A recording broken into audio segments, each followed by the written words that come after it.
How y'all doing? Welcome to Woodshed Antics. If it's your first time here, welcome. If you've been around a while and you continue to show up to support the channel, thank you from the bottom of my heart. As always, like, share, and subscribe. Helps us grow the channel, allows me to keep chasing this dream.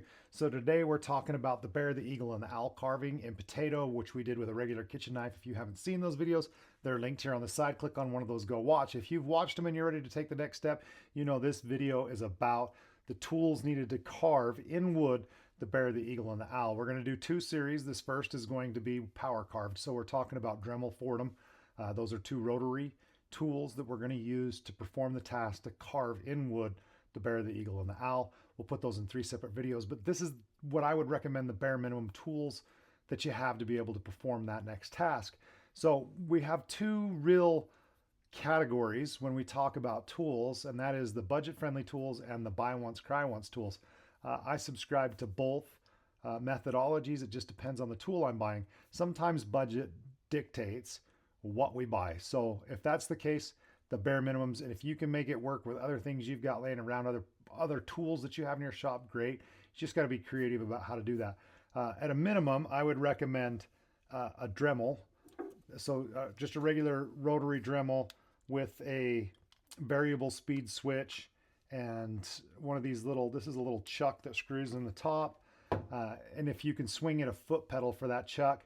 Also a 1/4 inch die grinder, electric, would be the way. So you could plug that 1/4 inch die grinder into the foot pedal as well. That foot pedal will make a big deal. I've got a list here. If you go to Amazon to buy this, if you click on this link before you go to Amazon, this link will be good for 24 hours. And what it does is kicks me a commission from Amazon. It doesn't cost you anymore.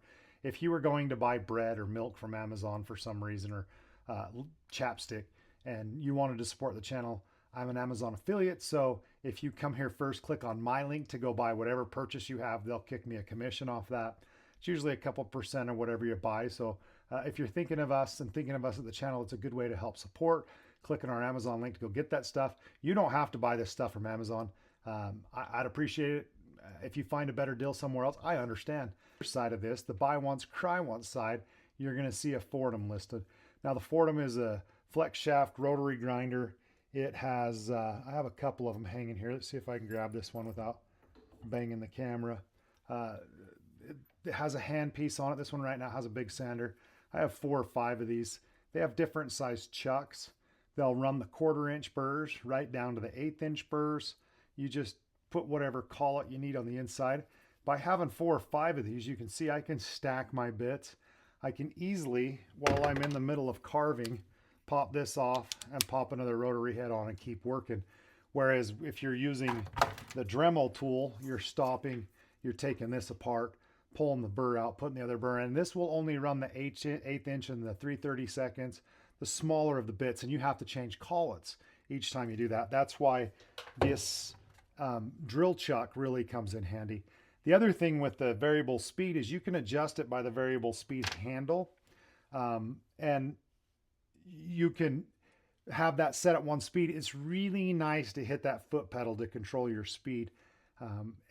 It really comes in handy over the long run. Now on the budget friendly side, if you buy it the way I've listed the tools I would buy on the budget friendly, you're looking at about 260 bucks. You can get it probably as cheap as 100 if you're buying the different brand knockoffs. On the Foredom side, the buy once, cry once, for that kit, it comes with 2 hand pieces and a bunch of accessories. You're looking at $549. So there's quite a big difference. I've had some of my Foredoms that I have here in my shop. I have 5 of them. I've had some of those for 20 plus years, and out of the 5, I've only had one that had a switch go bad. That's basically the only thing that I broke. I broke a foot pedal one time, but that was me being hard on stuff. It was. The next thing we're going to talk about is burrs. Now burrs, there's not a lot of ways to slice it. I think you get what you pay for. You buy once, you cry once.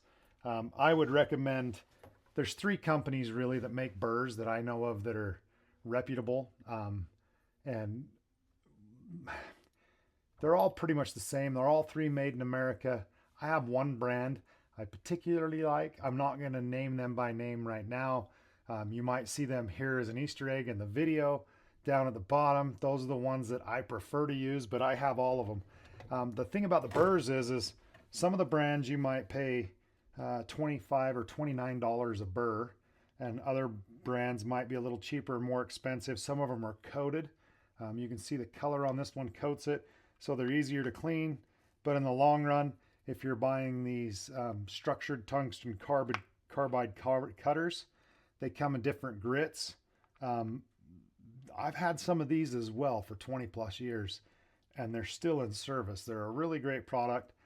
Some of the knockoffs don't last as well, but these are things I believe you spend money on. Now, if you were to ask me where to start, what are the things that you would get, I'll put a link to a kit that has multiple textures and sizes in it, and they're 1/4 inch and 1/2 inch. So you'll have to, if you're going the budget route, have a die grinder and a Dremel. If you're going the Foredom side, the Foredom will run all of these bits and burrs. But my favorite shape, or the most useful shape I can use, is often these flames. So some of these are flames, some of these are trees, but they're all the same basic shape. I hope you can see all that. That is the burr that I would recommend to go with, or the shape of burr. They make them in, these cylinders, a cylinder like this, a round ball in multiple sizes and textures. I don't know that you can see, but this is a really fine, ooh, come on back down here. This is a really fine burr. This is a coarse, and this is a medium. And they're different grits, so they some cut really fast, some cut a little slower, but are finer. And those are the things I'd recommend. You can pick up diamond burrs as well. And when it comes to diamond burrs, I usually buy those in bulk off of companies like Amazon, or they're really inexpensive and cheap, but you buy just an assortment of sizes and shapes. I literally have hundreds of these laying around because they're so cheap. My favorite of the diamonds aren't actually diamonds, or these little burrs like this. They're rubies, and they're quite expensive when you get into the ruby carving ones. So that'd be something you get into down the road, or if you've got expendable income that you're looking to blow. But that's where I would go. There's also some resources you can look at if you have big box stores like Rockler or Woodcraft or Treeline. Now, I'm not sponsored by any of those as well, but if you have those, they're great resources to go into. They'll help you out. Give them your birthday, fill out the stuff. They'll give you a discount. There's some ways to get savings there. They also sell wood, dust collection. They sell all the tools. So if you have one available, they're great resources. They can always also turn you on to carving clubs in the area and help you get a real jump on things. But if you don't, Amazon might be the way. You might be able to find them on one of the Woodcraft or Rockler or Treeline websites. Different places sell different brands of tools, and some are cheaper, it just depends on really what you want. But that's the basics that I think you're going to have to be able to go to the next level and start this in wood. So I'll follow along. We're going to start a Baron, Eagle, and Owl in wood and a little rough out here pretty quick. I'll show you how I rough those out on a bandsaw. I'll show you how I'd rough them out on a chainsaw in a different set of videos. So we're going to do both power carve and chainsaw. Stick around, and thanks for watching.